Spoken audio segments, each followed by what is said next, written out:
Good morning. Good morning, fathers and daughters. Welcome to Grow Dad YouTube channel and another live stream. It is Sunday, and I welcome all fathers, regardless of your ethnic group, background, and culture. Welcome to Grow Dad YouTube channel. Hope you're doing well today, fathers. Hope you had a blessed week.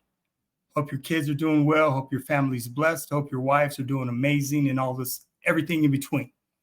We're here for another live stream, fathers of daughters. Bienvenidos en aquí to all my Spanish speakers, fathers. You're welcome as well.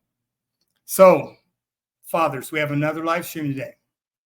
And fathers of daughters, what I would like to discuss today is a topic. It's called Through the Lens of a Child. Okay? So, when we're parents and we have our children, and we're rearing them, birth to 18 years of age, kids have a certain lens that they look through. Kids have a certain lens that they respond to. And as parents, it's our responsibility to make sure that we meet our children where they're at, within their lens. A lot of parents find themselves in situations not knowing, a lot of times, fathers, how to respond to their children. So with our baby girls, when we are dealing with them and how they respond through their lens, right? Our little girls are going to be very emotional. A lot of times they're going to have emotional highs. They're going to have emotional lows. So we just want to make sure that we meet them where they're at through their lens, how they view the world, how they see the world, how they view adults, how they interact with adults. All kids are going to be different. And I'm the father of 4 adult daughters. So all my daughters had different personalities. They all had different perspectives. They were all unique little girls. And I really appreciated that about them, because it made me have to become a more diligent father. I had to look and deal with my daughters through their lens.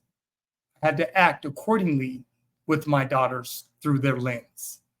So that's what we're going to be discussing today, fathers, is how it looks through the lens of a child. When a child is having behavioral problems, that's a different lens. When our children are not having behavioral problems, that's a different lens. When children are struggling, that is a different lens. Okay? So fathers of daughters, we need to make sure that we are paying attention to our daughters' changes, birth to 18 years of age. We are definitely in the lead because we're their fathers. And our daughters are going to follow our lead. They are looking to us for protection and safety. And we just have to make sure, fathers, that we're on point. Not some of the time, all of the time. Because our baby girls are always going to be watching. I have some excellent videos today that I want to share with you, fathers. And we're going to be looking at through the lens of a child. And for a lot of parents that are new to parenting, this is going to be new. For you, for parents that have 2, 3, 4 children, it's not going to be new for you, but we're always in the stages of development with our children. Fathers, we're always in the stages of development with our daughters, birth to 18. So innovation a lot of times is going to be needed. Adaptation is definitely going to be needed, and adjustments. Because when we're dealing with children through their lens, we have to always meet them where they're at. Otherwise, most children will shut down with adults, and they know how to shut adults down. Kids are masterful with shutting adults down. I was blessed enough to work in the criminal justice system for 20 years. I'm a former state of Colorado juvenile probation officer, and I also worked in K-12 education for 10 years in Denver public schools. former teacher, restorative justice coordinator, and dean of students. So have a lot of experience working with children from all socioeconomic backgrounds and their parents. And I've been blessed my entire life being able to maneuver and work with children. I've always prided myself being able to work with kids. I'm good with children. I prefer children over adults. And children to me are a lot easier because they give me hope. Most adults you deal with, you got to deal with some layers of nonsense and foolishness. You already know when you're an adult, this is what we deal with. Politics and everything in between. Children are a lot more brave and a lot more direct and a lot more honest, I believe, my experience, than adults will ever be. So fathers, I'd like to go ahead and get started with this first video. This is interesting. This video, when I was doing my research, I came across this video and I watched it several times. It's from the BBC, and it was made in 1966, a year after I was born. So came across this video. I'm a researcher. I love to research. I'm a legal researcher, and I just love to research. So when I'm doing my research for my live streams and when I come across these incredible videos that I'm sharing with fathers, particularly the ones that were during the 60s or the 70s or even the 50s, if they go back that far on YouTube, I will share them with fathers if I believe that they're relevant and will help fathers become better, help them understand our sense of urgency that we need in order to build long-term sustainable relationships with our daughters. As you can see in the right-hand corners and left-hand corners is my book, Daddy's Girls. It is available at Amazon.com, and it is complimentary of my live streams, as well as my live streams being complimentary of my book. Okay, fathers, let's get it started and let's take a look at this first video.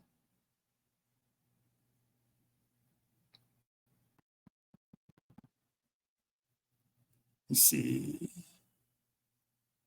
Okay. Well, in the year 2000, I think I'll probably be the spaceship to the moon dictating two robots, or else I may be, I don't know, in charge of a robot court, judging some robots, or I may be at the funeral of a computer, or if something's gone wrong with their nuclear bombs, I may be sort of coming back from hunting in a cave. I don't like the idea of sort of getting out and finding you've got a cabbage pill to eat for breakfast or something. Oh, I think all these atomic bombs will be dropping around the place. And it was one will get near the center because it will sort of make a huge melt, and the world will become one vast atomic explosion, and it will become like a supernova, stars. Some madman will get the atomic bomb and just blow the world into oblivion. There's nothing you can do to stop it. The more people who get bombs, the more somebody's going to use it one day. Well, I think that it'll be so overpopulated that there'll be wars, all nuclear explosions and everything. It'll make the Earth, too much radiation on it. It'll become too hot to live on. I think that there'll be no life at all really on the Earth. I don't think there is going to be atomic warfare, but I think that there is going to be all this automation. People are going to be out of work and a great population. And I think something has to be done about it.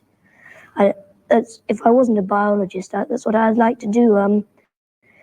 To do something about the population problem. Try and sort of temper it somehow. I don't know how. I think it'll be very dull, and people will all be squashed together so much there won't be any fun or anything. And people will be rationed to the amount of things they can have, because if they had too many things, it would just squash their houses, and there just wouldn't be room for them. I think it'll be people will be regarded more as statistics than as actual people. I don't think it's going to be so nice. I think sort of all machines everywhere, everyone doing everything for you. You'll get all bored, and I don't think it'll be so nice. I think it's going to be very boring, and everything will be the same. I mean, people will be the same, and things will be the same. First of all, those computers are taking over now. Computers and automation. And in the year 2000, there just won't be enough jobs to go around, and the only jobs there will be for people with high HQ, high IQ, who can work computers and such things. And other people are just not going to have jobs. There just aren't going to be jobs for them to have. I expect they will set aside parts of the country solely for recreation and have large blocks of built-up areas. And I think these are going to be very ugly indeed, probably. No, I don't think I'll still be on Earth. I think I'll be under the sea. I think the population will have gone up so much that either everyone will be living in sort of big domes on the Sahara, or they'll be under the sea. There'll be so many people that they'll have to have an overflow into the sea. And so there'll be houses underneath the sea and houses above the sea. They're not going to have so many square houses, more curves and artistic designs instead of just sort of boxes like they've got nowadays. People wouldn't be able to live in ordinary houses because that would take up too much room. It'd have to be in flats, piled on top of one another, like that. And the houses would be rather small, and everything would be cramped up, very cramped. Animals as they have here, sheep and cows and livestock, but they'll be kept in batteries. They won't be allowed to graze on pastures. They'll be kept in buildings all together, all in one big building and artificially reared, so they'll yield a larger, be bigger and give more food. All the Sputniks and everything that are going up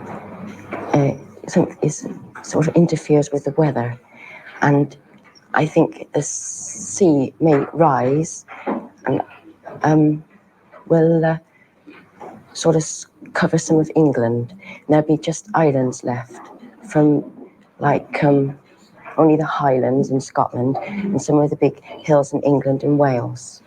I don't think all England will be wiped out because some of it will be too high. I think the sea will rise to about 300 to 600 feet.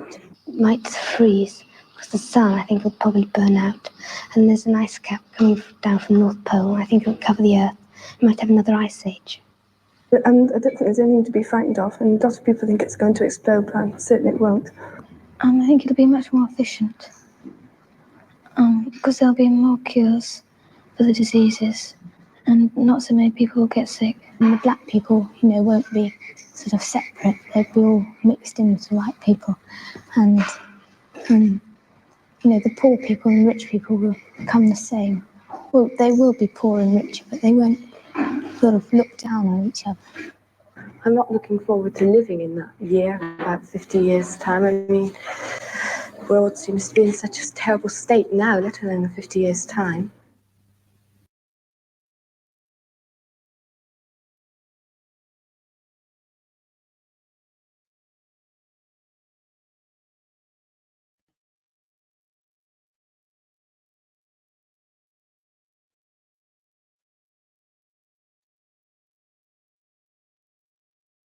Okay, fathers, what are your thoughts on that video? That was such an interesting video for me when I came across it. And I just thought it was so interesting that you had these young people that in 1966, they were talking about, they weren't making predictions, but they were just talking about what, through their lens, what they thought the world in 2000 would look like. Very interesting. I would be interested to see what that whole, if it was a documentary, and I haven't done research on that, but through the lens of a child, through children, this is what we get. This is interesting. They have a very unique perspective on life. They have very unique perspectives on how to get things done, and very intelligent young people. And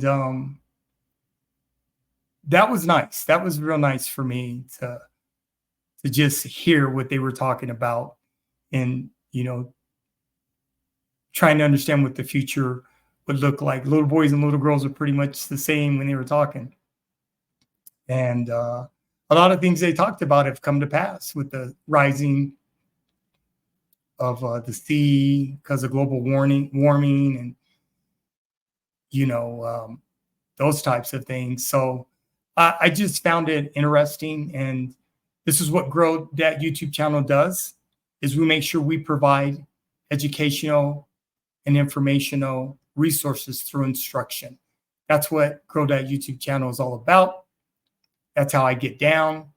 That's what I'm interested in. And this is how I get back to fathers. So I appreciated that video and I just wanted to share it, okay? Okay, fathers, here is the second video that I'm going to share today during the live stream.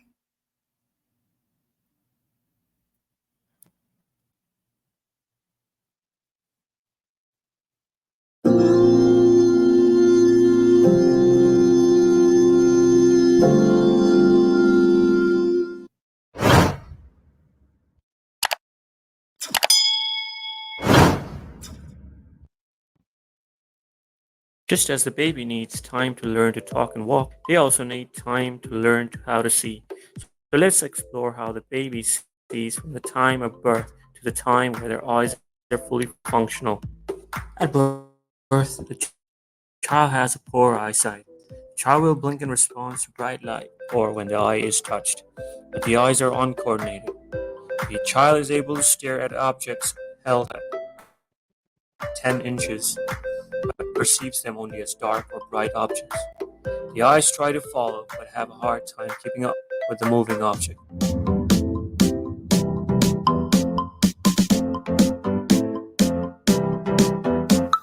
At 4 weeks, the child looks at faces, but is only able to perceive the world as contrasting black and white images. He watches objects more closely and can follow an object up to 90 degrees, but overall, vision is still fuzzy. It's long before that the child actually starts perceiving the world as it is. Then it's just black and white shapes moving.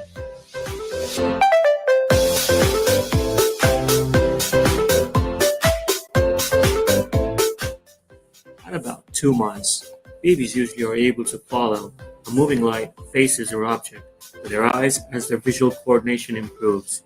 They also begin to see objects as one single image. Babies also try to hold the contrast in front of them. This is also the age where the color vision starts developing and babies start noticing the different hues. By the age of 3 months, early stage in the development of recognizing faces and patterns begin. The baby's eyes start working together to focus and track objects. The baby begins to reach hands to object in near proximity. At 4 months, the baby starts tracking faster movements with their eyes and also begin to develop depth perception. Babies try to grab at moving objects which are near, although their hand-eye coordination may not allow them to actually hold on to the target attention. At 6 months, the child is able to see at longer distances. Eyes are capable of working together to form a three-dimensional view of the world. At this stage, a baby may recognize their parents across the room and smile at them. They start having a more understandable relationship with near and far objects. The eyes also have a near complete development of color vision, and your babies may start liking certain colors.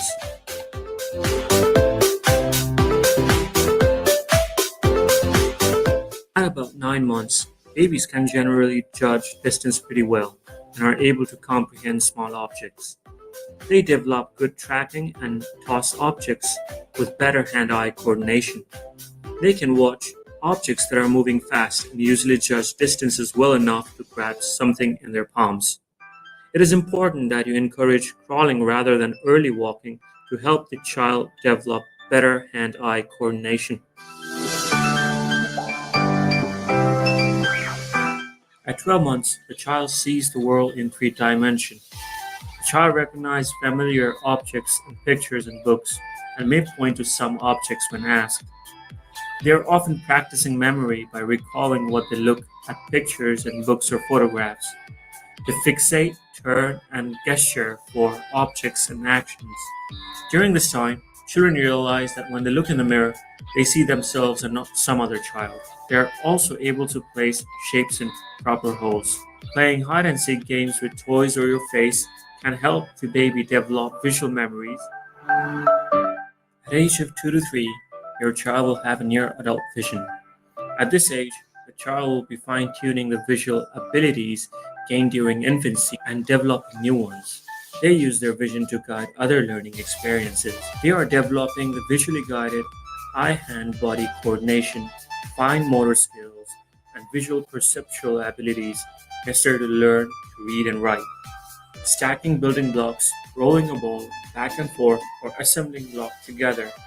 These toys all help improve their important visual skills. It is important that your child gets a thorough and complete eye examination at this age. This will include all aspects of vision, meaning how well your child sees, is the child able to focus properly, are both the eyes working in coordination, and also the color vision. Remember these fantastic four from preventing your child from being the 1 in 4.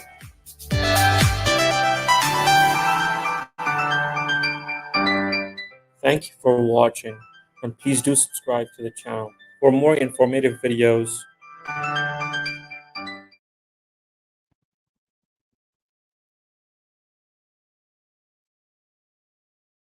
Okay, fathers, parents, what are your thoughts on that video regarding our babies? You new parents, what are your thoughts? I appreciate that video. It was really, I believe it was very informative, and I don't know where to sign. It, you know, it covered quite a bit actually. Good information, particularly for newer parents of these stages of development, fine motor skills and seeing, you know, addressing the 5 senses that all humans are blessed with by God. So I just wanted to share that video with you, fathers of daughters, parents, particularly you new parents. I came across it, got a chuckle out of it. You know, it takes me back to when my daughters were little girls, and just I loved everything about the stages of development, birth to 18. I was so engaged with all of my daughters, and you know, they taught me a lot, taught me how to love them, taught me how to be unconditional, and just taught me how to become a better man, better human being. So I appreciate that video. It was very, very informative, I believe, and would love to hear your comments, fathers. Feel free to comment, subscribe, like, share. Feel free to subscribe, like, share to my YouTube channel. Feel free to share my videos. Feel free to do a reaction video of your own if you want to. I invite you all. So, okay, parents, let's take a look at this this next video. This next video, when I came across it, it just really grasped my attention. It is a discussion between a little boy and a 57-year-old man through the lens of a child, and I just this is a great video. So I wanted to share it today, fathers, and you know, get your opinion on it. But gotta love kids, because you never know what's going to come out of a child's mouth and just how they process through their lens. So next video.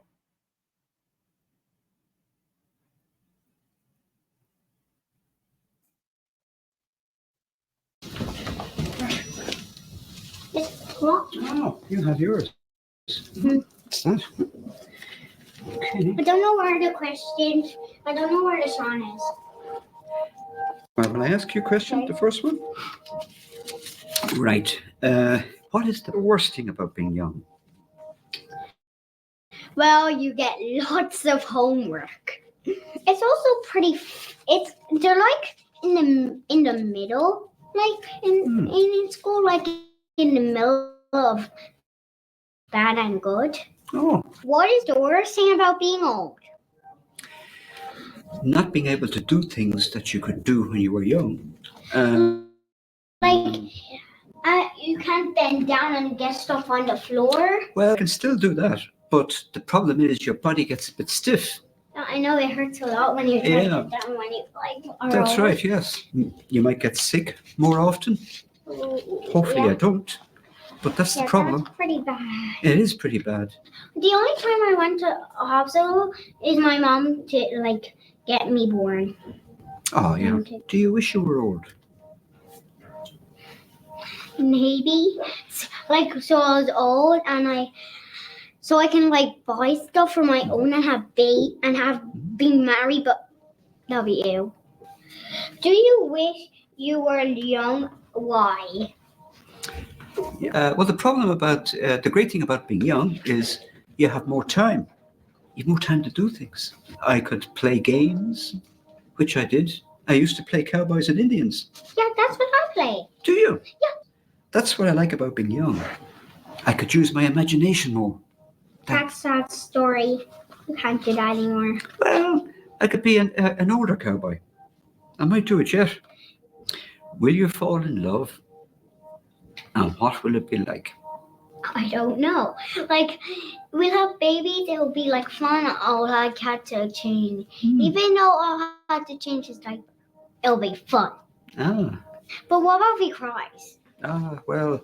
I'll just sing Ed Sheeran to him, And who do you love now? Who do you love now? Yeah. My mom. Your mom? Your dad? Yeah, I like my family. Did you fall in love? What was it like? Yes, it was different for me. I fell in love late. And did you get married? No, unfortunately, my partner, she passed away. She died, unfortunately. That was a sad thing. Yeah, she got sick. I'm gonna cry. No, don't. No. It's these things happen, Sean. That's life. But I have very good memories. Very good memories. And you live, a lot of the time you live in your head with memories. You can remember all the good things, and that's the important thing. Well, the advice I would give to you, Sean, is you don't have to be rich to be happy. Do the things you like doing that make you feel good. Because when you're happy yourself, everybody else is happy. Hey, Sean, do you have advice for Des? To act normal. Don't be silly. Don't bully lots of people. The people I know in school, like my friend Alex in school, whenever he gets hurt, I hug him. I might not be able to work, but... Oh, that's a good advice. And be yourself. Don't let other people tell you what you should be. Just be as you are. Isn't that true? Yeah. And I'm sure your life is going to be very successful. You have all the right things. You have all the right things to do. All your good friends. And keep those friends going. And keep life going. Oops. There you go.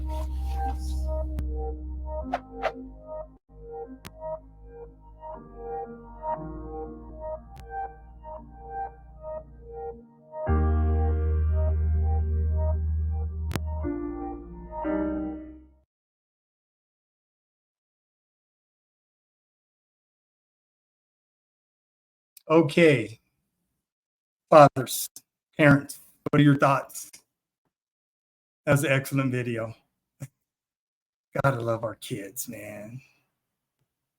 Gotta love our kids. I mean, that was just very heartwarming, and it's I know working with kids for as long as I did it was such an eye-opener because through their lens, they just see everything different. And it's appreciative because I learned so much from children. They really taught me a lot. And I could talk to young people all day. They're just the way their minds work. They're so creative, and kids are they're innocent and they're loyal, and they never want to disappoint adults. They just don't. It's not their nature. So I wanted to share that because I thought it was a very interesting video through the lens of a child. Gotta love kids, man. God love kids, and I'm so appreciative of my 4 adult daughters, having them in my life, and just enjoying how they're moving and how they're rocking in their adult lives. I'm grateful, totally grateful for how they turned out and blessed. So, gotta love our babies because they don't stay little forever. Before you know it, they're born and then they're 18 out of the house and doing their thing. And all you have is those memories, So enjoy your babies when they're little because it goes so fast, parents. It goes so fast. You pretty much 18 years, excuse me, birth to 18, that's pretty much just 2 decades before they are young adults and making their own decisions and doing their own thing. And so, yeah, that was an excellent video. And just wanted to share it because I thought it was needed and necessary. Okay. Fathers, here's the next video that we have now. This next video that I'm getting ready to show you, I came across it as well. And we have kids speaking with adults with dementia. And once again, another amazing video. And, kids are funny.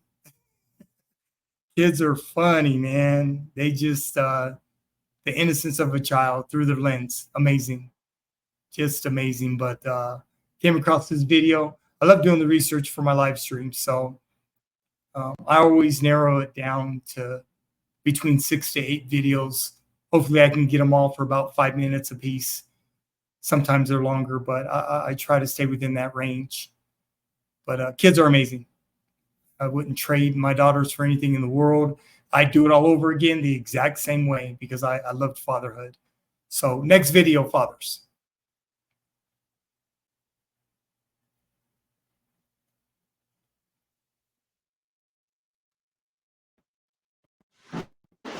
Hello. Hello.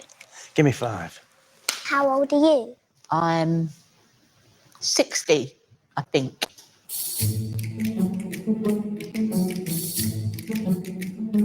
Do you sometimes do silly things? I put milk in the washing machine. Do you still go out on dates? On dates? No, I go to buy dates, but Left the house without any trousers. And What was you like when you was a teenager? sometimes I was good, sometimes I wasn't. I had a lot of boyfriends. Can you still kiss people when you have Alzheimer's? Yes. Did you dye your hair pink because you have dementia? That's a very good question. I love your hair. Do you know how babies are made?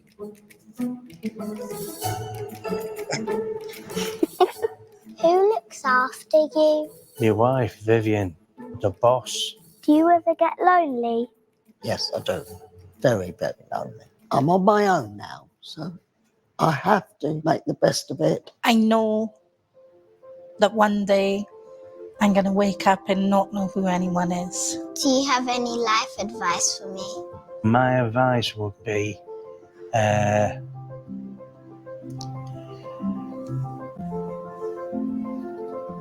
Have you forgotten? I have, yes.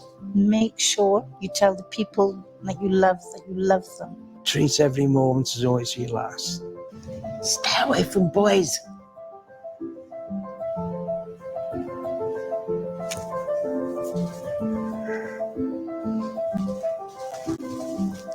it was nice talking to you.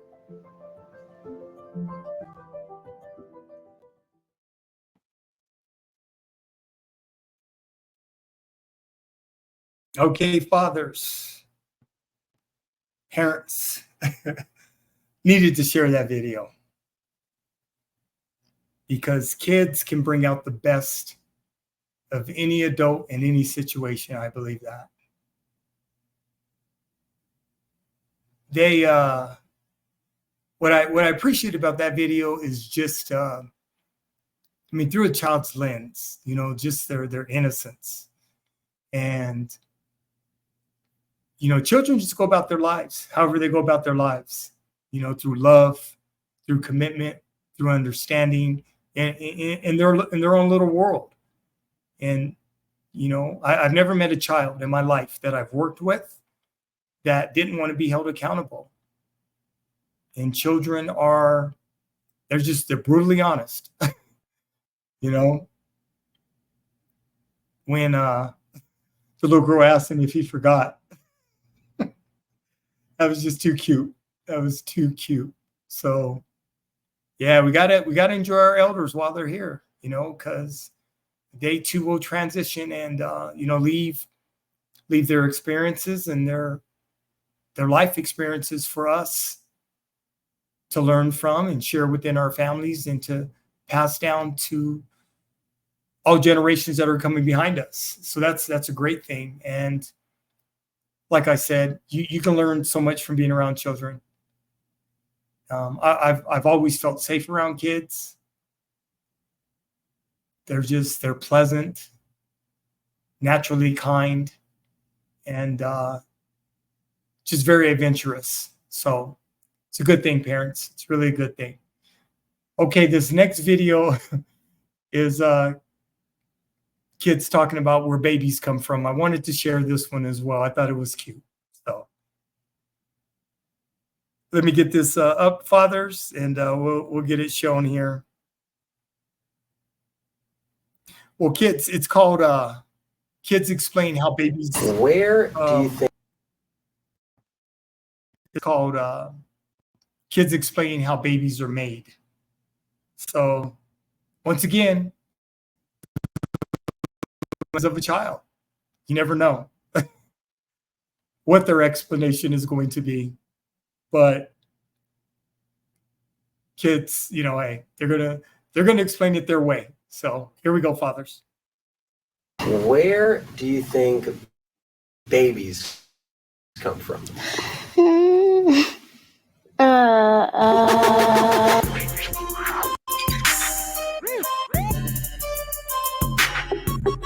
They sell them at hospital sometimes. Oh, they sell them at hospitals? Mm-hmm. They're in like cages that you want. How much do they cost? $10. When I was a baby, they had to cut my mom's stomach and they had to stitch it up. They come from up in heaven, and that's all I know. Is there another way? Yeah. Just use the nice words. Well,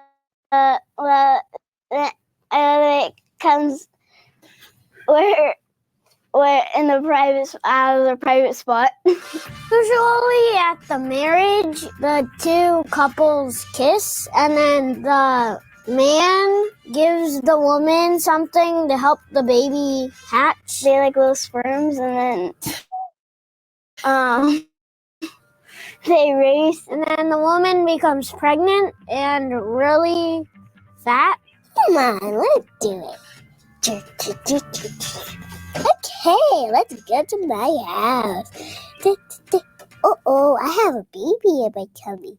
Let's go to the hospital. Got out my baby. Yay, let's go home. Now she's 5. Ooh, let's go to the park. Yay. I'm just curious of what that was. I didn't know what this whole... That was kissing. Oh, okay. So I kiss mommy. Yeah. Okay. Well, they come from the, yeah.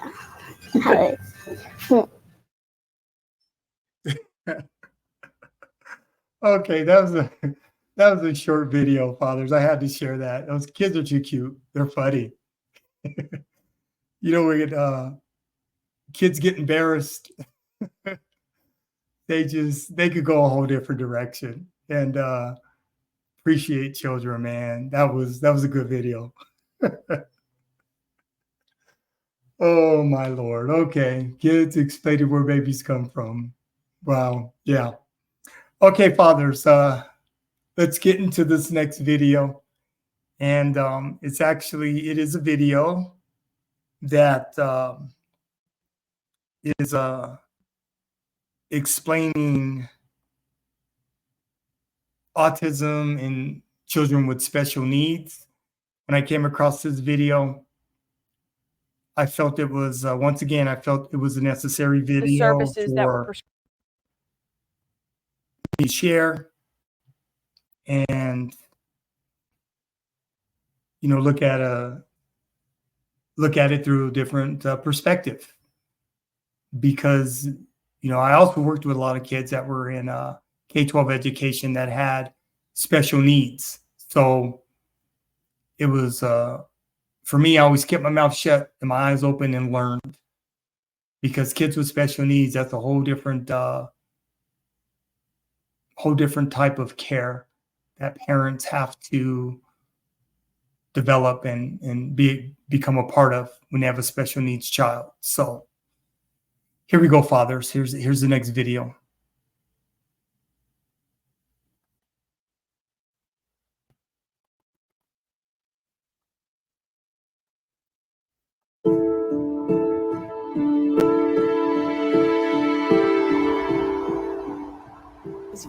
very quiet. It's just weird being in here with it kind of empty. For years, we watched as Anna and Ava Bullard spoke before legislative committees and lobbied in the halls. But I kept coming, and Ava kept coming with me. I'm Ava Bullard. They kept coming, kept telling their story, hoping lawmakers would listen. Ironic, since as a baby, Ava's mom thought her daughter was deaf. She would cry at odd times and didn't seem to respond to sounds. But she's not deaf. No, she can hear. I can hear. It wasn't a hearing impairment. It was autism. Skills, play skills. The shocking part was that none of the services that were prescribed by the physician were covered in the state of Georgia by insurance or by Medicaid. Determined to help, they maxed out their credit cards. Their families chipped in too, hoping ABA, applied behavioral analysis, would make a difference. After a few weeks, the progress was obvious. What was her first word? Cheeto. I think it was Cheeto. We're basically figuring out the function. Why is this person doing the behavior that they're doing? That's ABA trained therapist Lindsay Jones. She says it is an important tool to help children and their parents find healthy ways to communicate. Sometimes the youth either get too big and they become stressed. Sometimes that's the parents where they feel overwhelmed and they just can't handle it. And we know when that happens, children are more likely to be abandoned. Other therapies for children with autism. It took 7 years. The law was signed by Governor Deal right there. We're going to do something about that today. Not only did Georgia mandate insurance providers cover therapies for children with autism, it set a high Medicaid reimbursement rate compared to other states. So that has brought a lot of providers here to Georgia. It is proof that if you properly fund a program, providers willing to deliver it will come. How many get your hands on my face? Child welfare advocates say it is time to take this same approach to other parts of our behavioral healthcare system. And we can't wait 7 years to do it. If we don't address the parity issue, then we're going to continue to struggle. Gwen Skinner is the vice president of operations for Devereaux, a psychiatric residential treatment facility in Metro Atlanta. Devereaux serves children with significant emotional disturbance. It is one of the few facilities that will work with children struggling with aggressive tendencies. another gap in our behavioral healthcare system. It's a specialized service, and so you have to accept that it's going to cost more. It may cost more, but she says Georgia doesn't pay more, forcing her facility and others to take patients from states that do reimburse at higher rates. For example, Georgia pays about $2,800 for a child to receive a week of treatment at Devereaux. Florida will pay $4,200. The providers are beginning to take more and more out-of-state youth in order to remain financially viable. And so that means Georgia youth, when they have those needs, there's nowhere to go. She says that gap leads to problems with access and workforce. According to Voices for Georgia's Children, there's a shortage of mental health professionals in almost every county. Nearly half don't even have a single full-time psychiatrist or psychologist. That's why Skinner jumped at the opportunity to serve on the state's Behavioral Health Reform and Innovation Commission. My first thought was, I want to be a part of that. But then my second thought was, I hope it's not going to be just another commission that makes recommendations and doesn't result in sustainable change. She hasn't seen that change yet, but believes the next legislative session will be different. I think it was right here. Anna and Ava warn not everyone will want to spend the money. I'll never forget one of the legislators looked at me and he said, "It's not personal." And I thought, it's very personal. It's very, very personal. The Georgia Insurance Commission has increased monthly insurance premiums by 97 cents. I am Ava Camille Bullard and I'm 8 years old. But Ava says, look at what that dollar has done for her. I wouldn't be where I am today at all. From a toddler that couldn't talk to a senior at Tombstone High School, a cheerleader at the top of her class as a dual enrollment student at Georgia Southern. We just didn't give up. You just kept coming back. Kept coming back. I think they were shocked every time, a lot. So what are we going to do next? As Georgia looks at how to help those children with severe emotional disturbances, Bullard's hope their story offers some hope that change can happen if you're willing to fight.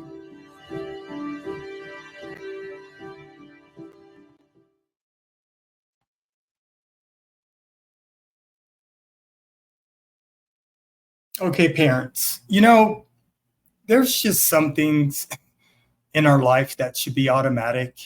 And, I don't do politics. I really have a disdain for politics and politicians because of the foolishness and nonsense that we have to deal with and fight with our government. That should be automatic. I mean, our children are all that we have. That's our legacy, right? And I have friends that have autistic children. I have a first cousin that has an autistic son, and just all the things. She's an incredible mother. Watching her maneuver and the care for her son and what she has to go through and what she's been through, it's just disheartening and sickening to me. How so many parents with children that have special needs, the uphill battle they have to deal with, just everything's a fight. Common ass sense solves a lot of these issues, but we don't do that as adults. And then what ends up happening is our children pay. It's just, I just get angry at a lot of political, crap. It's just crazy how kids are on the receiving end of adult foolishness and adult nonsense. Everything's a game. Everything has to be played, and it just doesn't make any sense when you have a special needs child. It just doesn't make any sense to me. So wanted to share that. Give me your feedback. Give me your thoughts. And this is part of the education from Grow That YouTube channel through instruction and information. This is how I'm reaching fathers. So I will eventually reach the fathers that need to be reached. Building my YouTube channel organically is the best thing that I could do. And I'm happy I'm doing it that way. So All right, fathers, I have one more video that I want to share with you. And this next video is incredible. Came across it. I've watched it about 4 times. And this is the reuniting of a daughter and her mother after 41 years. She hasn't seen her mother in 41 years. This woman, I believe, is 43 years old now. So her mother didn't raise her, any of her siblings. But it's a very interesting story and how it ends. How sometimes parents can fall out of their children's lives and there be a good ending. So kids are resilient and they're a lot more forgiving than adults will ever be.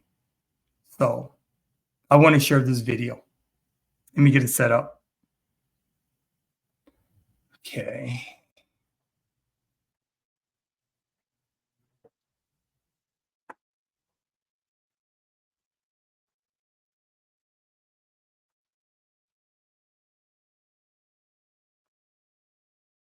So tell me what happened.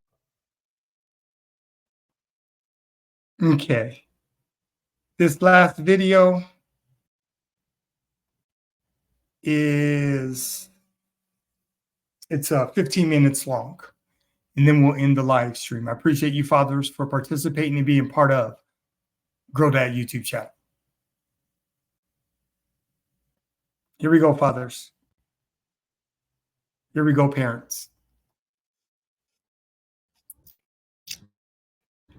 All right.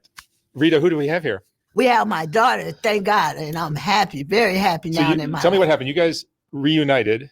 We reunited through your program of the Soft White Underbelly. Thank God for your show. Yeah. And you have changed my life, you and God. Yeah, no, we've talked about that. You have lived with on your own without your children for how long? Without my kids. I never had my kids because I was an unfit mother.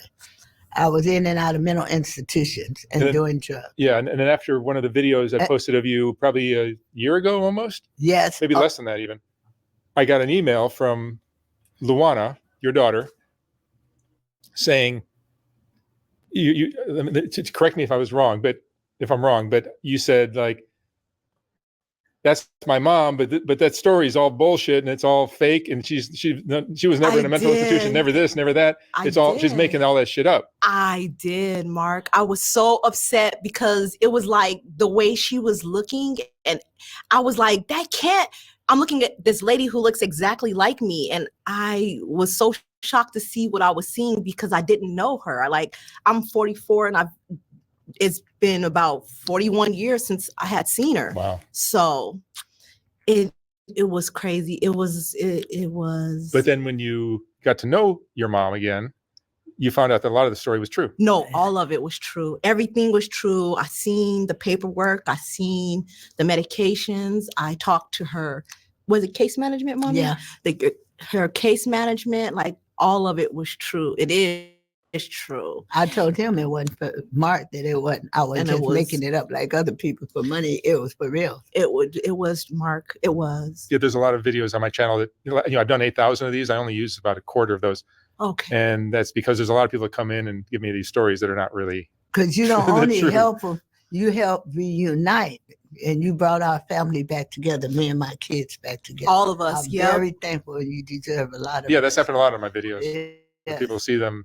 They'll see family members that they haven't seen in years. They have no idea where they are, and all of a sudden, you know what's funny is I actually I was looking for my mother. Like, I want to say it was about 10 years ago. I actually sent a private investigator and I found her. But when I found her, they said that she was in a rehab, but it wasn't a rehab. It was actually the mental institution, but that's not the way they portrayed it to me. So I couldn't contact her. They wouldn't let me. They told me that they would give her the information and they just didn't. So I was just waiting and waiting and waiting and never heard from her until I seen your channel. And I have been subscribed. So yeah, like, your channel reunite us. We did, yeah. It's crazy to see your mom on a YouTube channel. Oh, I imagine. Do you know how many tears I haven't cried? And I don't know. The only person I really ever cry for is my son. I have a 24-year-old son who I raised, single parent, great child, never been in trouble. He, never been arrested. All these good things. He works at a bank. He's doing excellent in life. So I only really cry for him or things that's going on with him. That's For whatever beautiful. reason, he brings the emotion. But seeing my mom, oh my God, I could not stop. I called everybody. I called my father who raised me.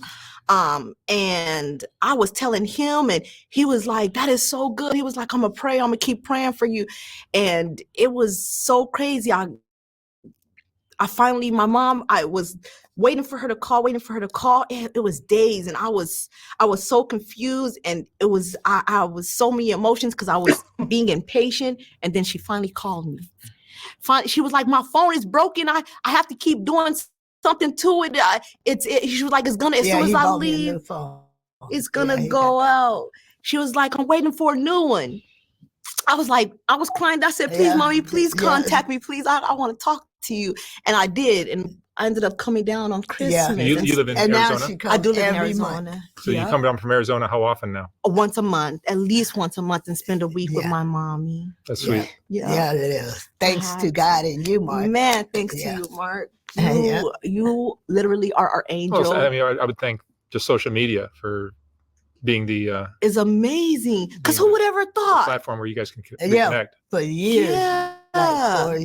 Yeah. Because Mark, have you ever looked back and seen like how long I've been subscribed? I've been subscribed to your channel for a couple of years now. No, I don't. Oh, you don't go. I don't know. Okay. I got dozens of subscribers, so I don't know. Yeah. Okay. Yeah, it was so crazy, but so amazing. But I'm so happy for you guys. Thank you, Mark. I mean, you went through your whole life without your mom. Without my mommy. Yeah. And you know thanks what? to your channel, we found it. Yeah. But being with her, it doesn't feel like that. I don't know. Like the feeling is indescribable. Like it doesn't feel like I missed this time with her. Yes, I'm getting to know her, and yes, she's getting to know me. Did you know her at all as an infant? No, she lost me. I was like 3 years old. But you reconnect now, 41 years later. Yes, please. And it's like thanks to your channel. Yeah, I know. She's making sure y'all know. Rita's like a PR person. And me and her, we do everything. We could laugh, have fun. We do. We don't. It ain't the old lady and daughter thing. That's a real. It's a friendship. Yeah. But I mean, Luana, you seem so well adjusted now. Your dad must have done a great job raising you. You know what, Mark? I'm gonna be honest with you. My father was an amazing father. Like he was a present father. He was the type of man who protected and provided. He raised all of his kids. He was a single father for like 8 years, 9 years before he met his wife. And it was like a back and forth because my father worked 2 jobs.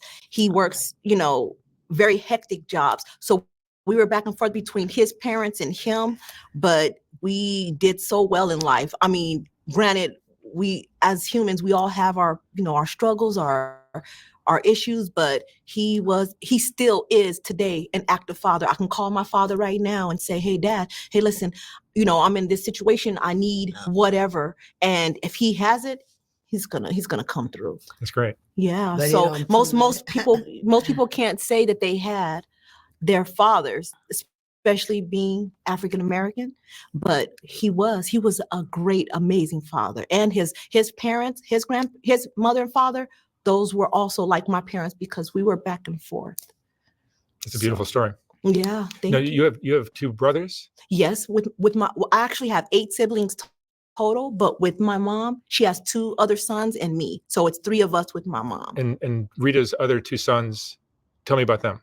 My oldest brother, Steve, me and him share the same father, which our father raised us. And my youngest brother, he has his own father and his set of grandparents. But I think Rita mentioned that they were in prison or something like that. No, well, they were, but they around Thanksgiving time, I'm not sure exactly which days, but around Thanksgiving time, they were both released. So they're both out. They're both doing good. My oldest brother, Steve, he's in like halfway. He's a landscaper for the park, Randolph Park. Okay. Yeah, I don't really know. My mom talks to everybody. She talks to all her kids now. Yeah, Rita's really good about. Yeah, she does not play that. She'd be like, I text you 10 minutes ago. Where are you? She nags me all the time.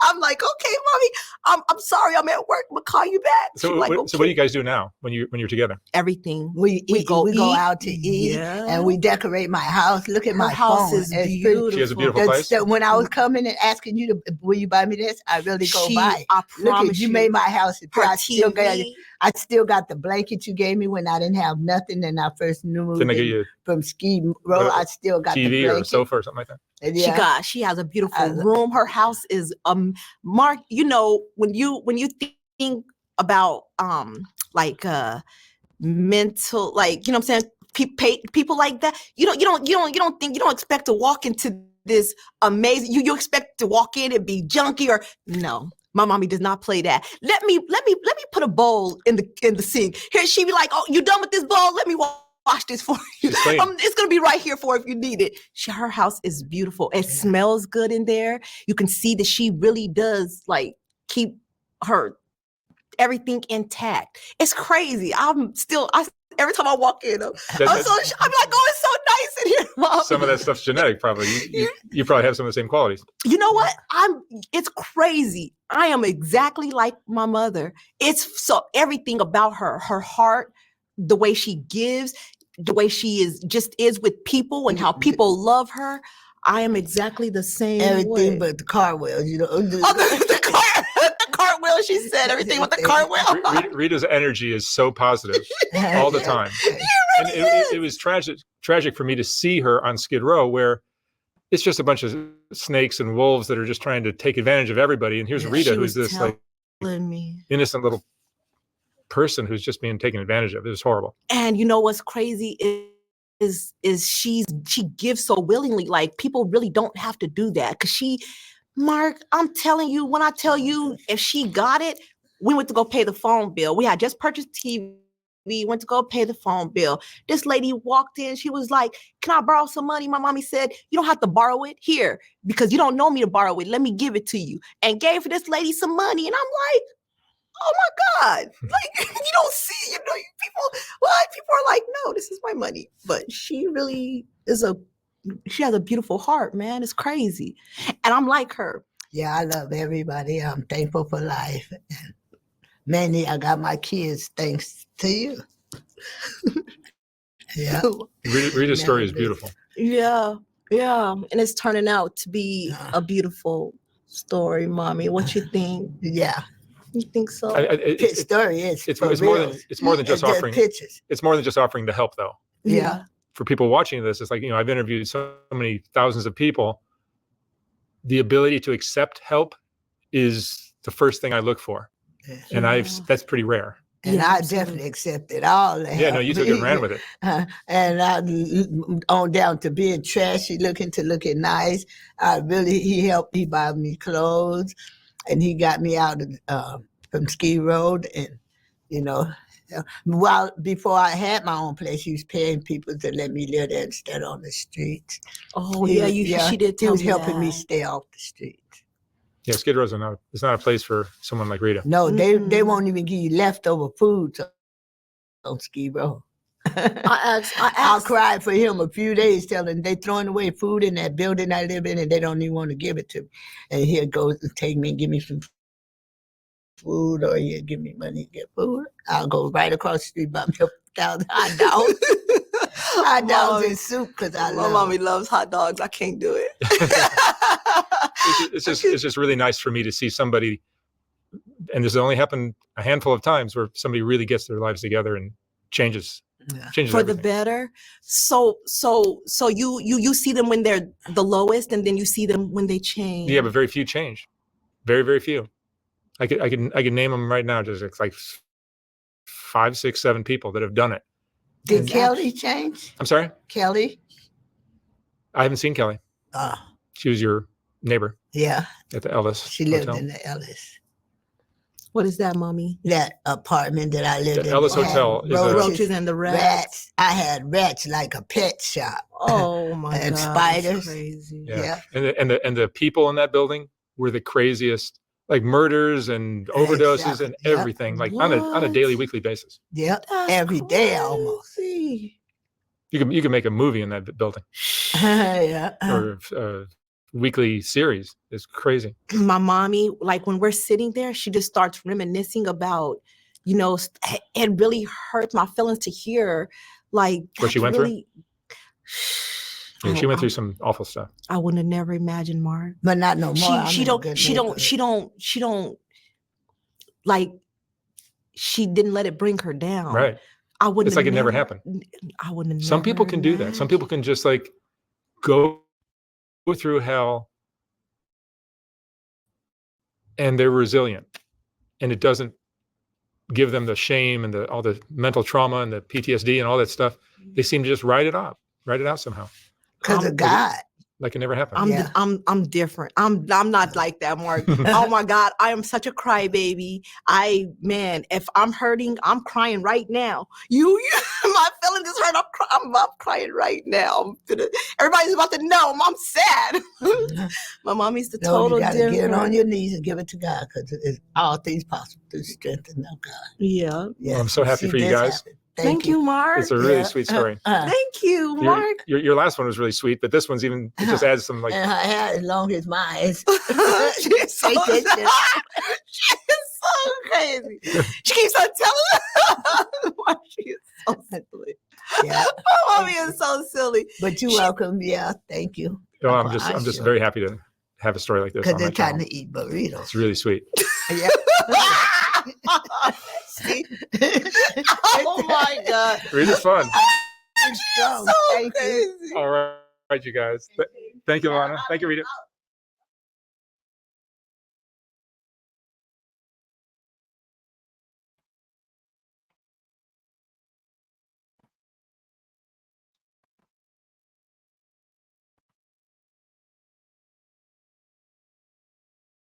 Okay, parents. Okay, fathers of daughters. White Underbelly is, I came across his YouTube channel.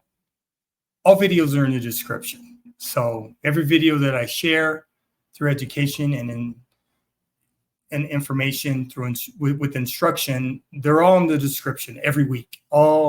Everything I share, all the statistics, everything's always in the description. So you always have access. But very interesting YouTube channel. He's got close to 2 million followers, and this man is done. He's interviewed everything. So I would suggest you go to his YouTube channel and get familiar with it. I feel good that he's not one of these YouTube channels that when you use his videos, he flips out about it and he's going to try to give you a copyright strike. He doesn't do that. I think he's appreciative that his videos are being shared with the world, and they should be, because I'm telling you, what he does on his YouTube channel is amazing. So it's in the description, White Underbelly. Check him out. Check out his videos. He's got something for everybody. Okay, fathers, another successful live stream. Another successful live stream. I believe that is live stream number 45. I started live streaming in July of 2023. So I'm still grinding. Every week I'm here getting it together, sharing information with fathers. I'm hopeful. I'm hopeful, fathers. Okay. Next week we have another live stream. I'm going to live stream next Saturday instead of Sunday, because next week I'm going to be hanging out with my girls. It's Father's Day. Who knows what they're going to get me into? Love my adult women. They're funny, crazy, and just love being with them. So, all right, fathers, I want you to have a good week. Enjoy them babies. Validate them babies. Kiss them babies. Tell them you love them. Hug them. Do what we do as dads. So that last video I just wanted to share, because through the lens of a child, even after 41 years, look how it's ended. Kids are resilient, even when they become adults. Children are resilient. All right, fathers, you know the routine. Till next week, I'm out. I'm going to holler at you. Peace.